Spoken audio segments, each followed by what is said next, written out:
अस्सलाम वालेकुम। Master concept में आपके सुशाहिद आज आपको सेकेंड ईयर मैथ्स की एक्सरसाइज 2.2 का एक और इम्पोर्टेंट क्वेश्चन आपको समझाएंगे। यकीनन आपको अच्छा समझ में आ जाएगा अगर आप तवज्जो से देखें और इस नीयत से देखें कि आपने सीखना है, तो यकीनन आपको समझ आएगा। अगर आप इस नीयत से देखेंगे कि भाई पता नहीं समझ आए कि ना आए, तो फिर भाई कहीं पे भी नहीं समझ में आएगा।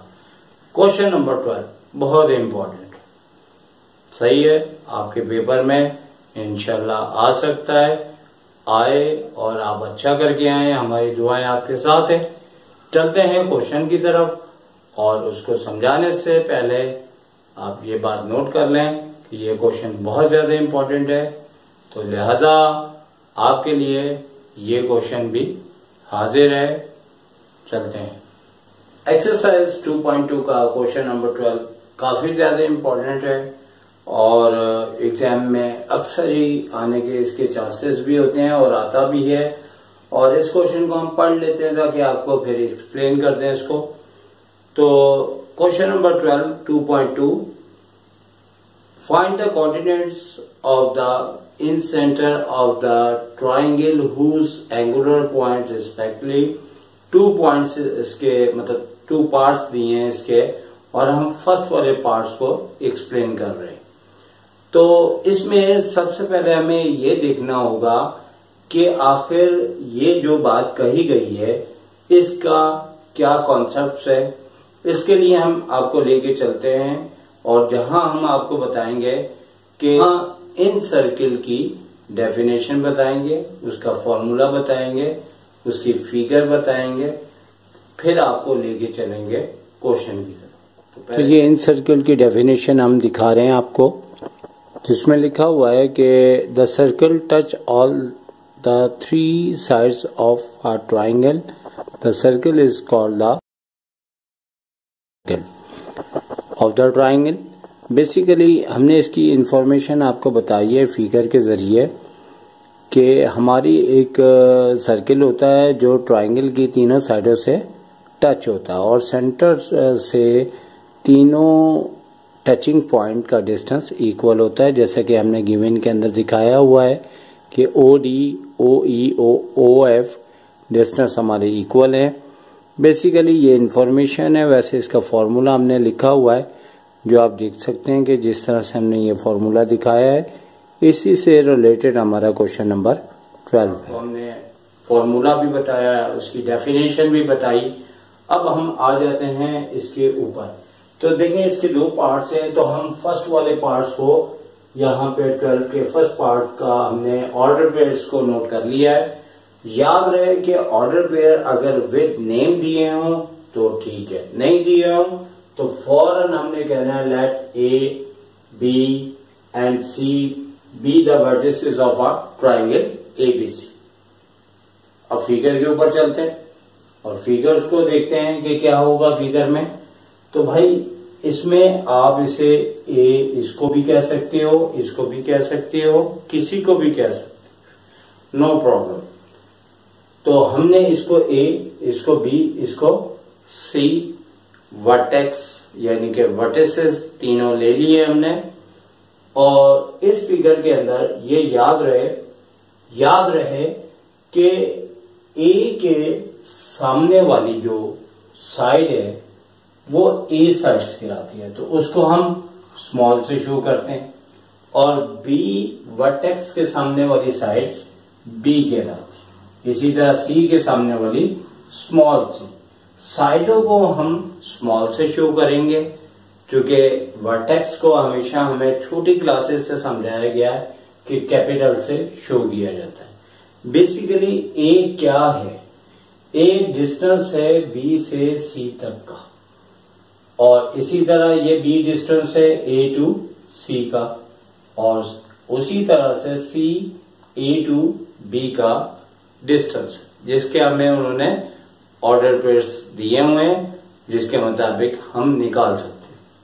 हमने फॉर्मूले में भी दिखाया था, उसमें A, B, C का जिक्र था, वो बेसिकली ऐसे ही है। तो बस ध्यान इस बात का रखना है कि A से कैपिटल कहेंगे तो सामने वाला स्मॉल ए कहलाएगा, बी के सामने वाला कैपिटल बी के सामने वाला स्मॉल बी और कैपिटल सी के सामने स्मॉल सी कहलाएगा। फॉर्मूला उसी के लिहाज से आपका सही आंसर निकालेगा। तो अब आगे चलते हैं और हम पहले इसका फॉर्मूला आपको लिख के दिखाएंगे, जैसे कि हमने दिखाया भी था आपको फॉर्मूला लिख के कि हमारे पास फॉर्मूला इन सेंटर का ये है।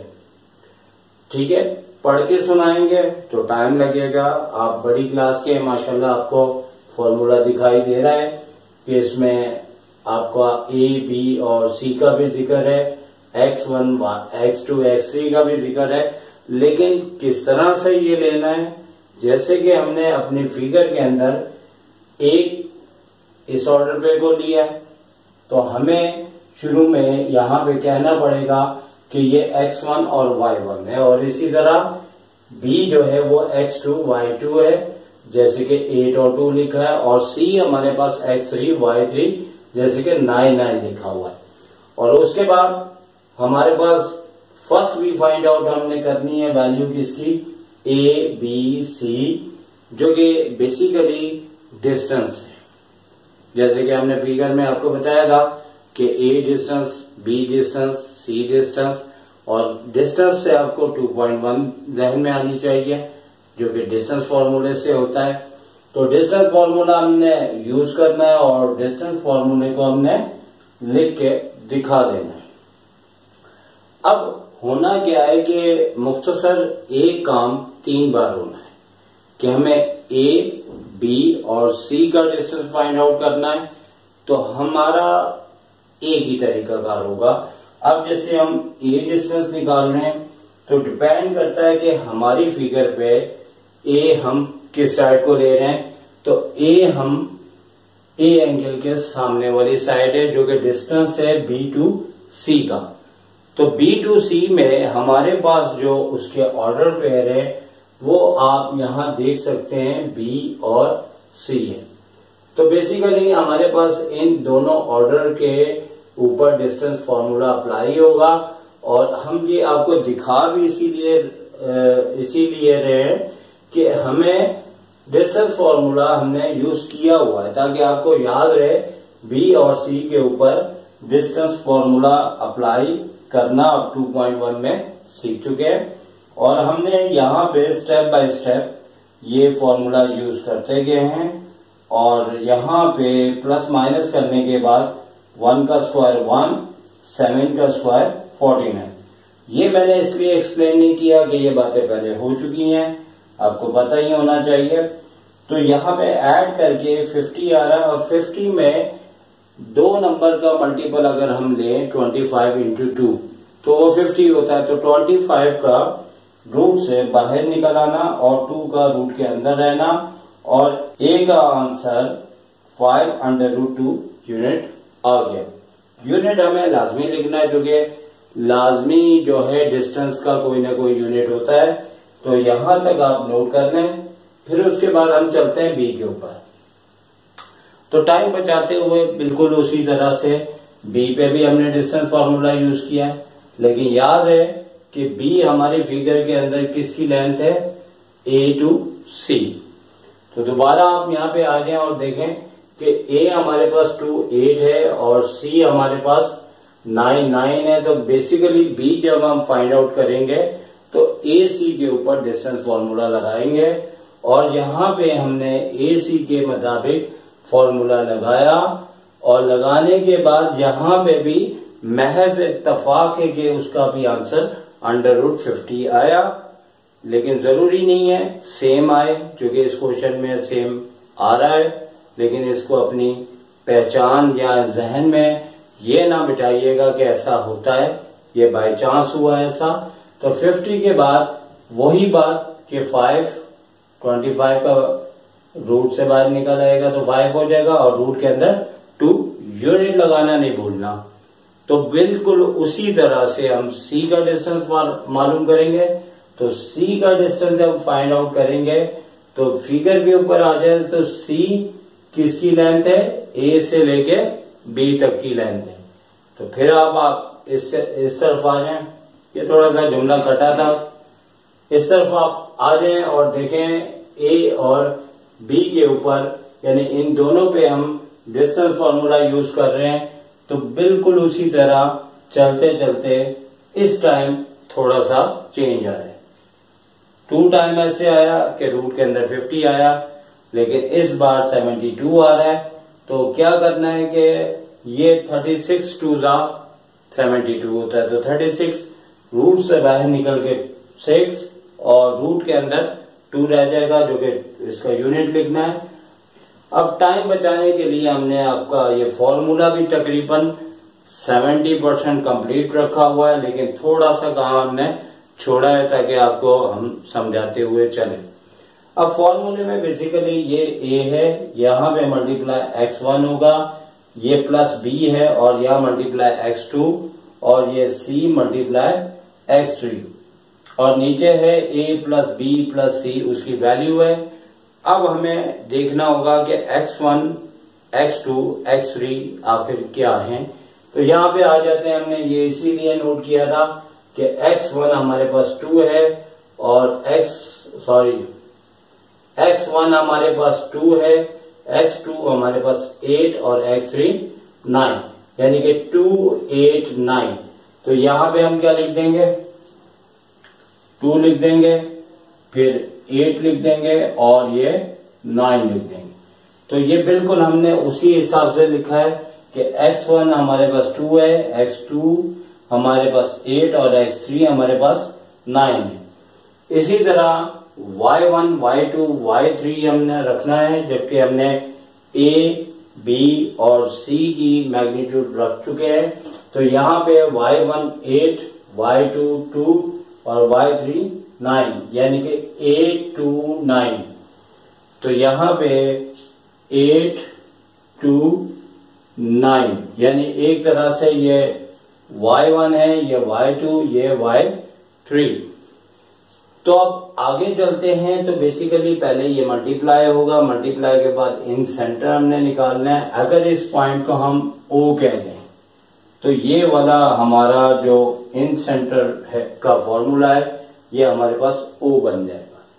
तो हम आगे लेके इसको सॉल्व आगे करते हैं, तो देखें क्या आएगा कि ये 5 to 10 अंडर रूट 2, इसी तरह 8 5 40 अंडर रूट 2, इसी तरह 9 6 54 अंडर रूट 2 अपॉन में हमारे पास इनको जब हम ऐड करेंगे तो हमारे पास अंडर रूट 2 3 जगह दिया हुआ है और उसकी क्वांटिटी ऐड करेंगे तो ये हो जाएंगे हमारे पास 16 अंडर रूट 2। इसी तरह हमें y की पोजीशन वाला भी करना पड़ेगा। तो 8 5 40 अंडर रूट 2, 5 2 10 अंडर रूट 2 और ये 54 अंडर रूट 2 और बिल्कुल पहले की तरह नीचे तो वही होता है और इसे ऐड करेंगे तो हमारे पास कितना आ जाएगा, जैसे यहाँ पे आया वही इधर भी आएगा 16 अंडर रूट 2। तो अब हम आंसर के करीब करीब हैं, हमें इन तमाम नंबर्स को ऐड कर लेना है और ऐड करने पे आप देखें कि हमारे पास ये 40 और 10 50 104 under root 2 under root 2 upon 16 under root 2। इसी तरह वो वाली वैल्यू भी तकरीबन क्या बल्कि वही आ रही है 104 अंडर रूट 2 और नीचे 16 अंडर रूट 2।